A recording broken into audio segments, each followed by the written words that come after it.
राधे राधे भक्तों, आपके अपने चैनल भक्ति विद गीतिका में आपका स्वागत है। आप सभी भक्तों को गुरु पूर्णिमा की हार्दिक शुभकामनाएं। हमारे पूजनीय गुरुदेव भगवान के चरणों में कोटि कोटि प्रणाम। ऐसी मान्यता है कि जीवन में अगर असफलता ने घेरा हुआ है तो उस समय गुरु द्वारा दिए गए ज्ञान का स्मरण करना चाहिए। इससे आपको न सिर्फ सफलता प्राप्ति होगी बल्कि मार्गदर्शन भी होगा। जीवन की हर परेशानी का समाधान भी नजर आने लगेगा। आषाढ़ माह में पड़ने वाली पूर्णिमा को गुरु पूर्णिमा के नाम से जाना जाता है।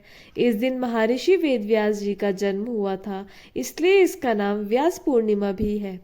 गुरु पूर्णिमा के दिन गुरुओं का सम्मान किया जाता है, उनके प्रति कृतज्ञ व्यक्त किया जाता है और गुरु का पूजन कर उनका आशीर्वाद पाया जाता है।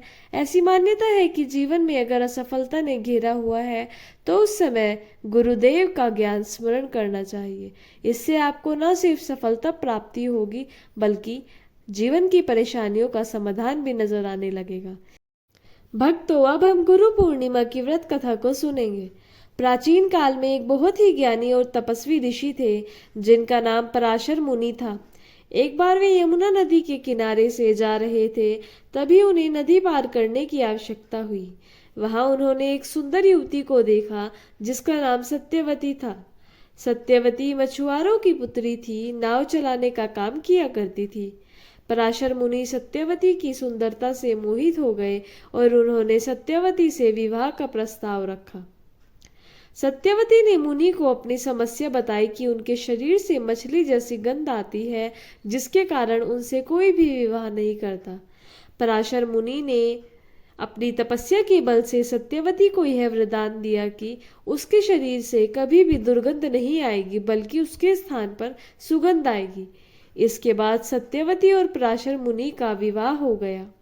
उन्हीं के संयोग से एक तेजस्वी बालक का जन्म हुआ जो एक द्वीप पर पैदा हुआ था, इसलिए उनका नाम कृष्ण द्वीपियन पड़ा। उनका रंग सांवला होने के कारण कृष्ण और द्वीप पर जन्म होने के कारण उनका नाम द्वीपियन पड़ा। बड़े होकर यही बालक परम ज्ञानी और तपस्वी बने। उन्होंने वेदों को 4 भागों में बांटा: ऋग्वेद, यजुर्वेद, सामवेद और अर्थवेद। वेदों का विभाजन करने के कारण उन्हें वेद व्यास के नाम से भी जाने जाने लगा। वेद व्यास जी ने केवल वेदों का विभाजन ही नहीं बल्कि उन्होंने महाभारत जैसे विशाल महाकाव्य, 18 पुराणों और ब्रह्म सूत्रों की भी रचना की है। उन्होंने ज्ञान का ऐसा भंडार हमें दिया है जिससे आज भी पूरी मानवता लाभ उठा रही है। इस प्रकार आषाढ़ पूर्णिमा का दिन ऋषि वेदव्यास जैसे महान गुरु के जन्म का स्मरण कराता है, जिन्होंने अज्ञानता के अंधकार को मिटाकर ज्ञान की ज्योति फैलाई। यही कारण है कि यह दिन गुरुओं के प्रति हमारी श्रद्धा और सम्मान व्यक्त करने के लिए गुरु पूर्णिमा के रूप में मनाया जाता है।